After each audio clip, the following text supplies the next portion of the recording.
Welcome back, fellow coders. Jared O'Leary here with BootUp. In this video, I want to show you a neat idea. So if you've been to our website at bootuppd.org, you may have seen a bunch of different projects on here, and one of them is the character builder. So on this, you've got some buttons, and you can click and drag and make it so that you can build a character. Now I want to show you a project that kind of reminds me of that. That's a really neat idea. So this project is the 3D Cake Creator, and it is by Beep Bob. And there's an underscore in there, so we press a green flag. Okay, so we can change the number of layers. We can have 1, 2, or 3 layers. I'm gonna go with 3, extra hungry.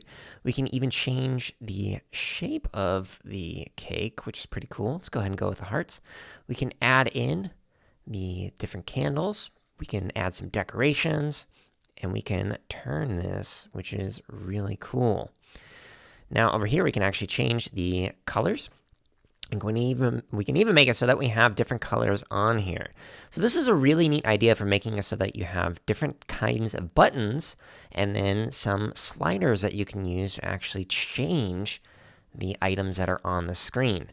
So I thought this was a really neat idea and wanted to share it with you. If you have a neat idea that you'd like other people to see, make sure you comment below so we can take a look at it, and maybe I'll turn that into a video.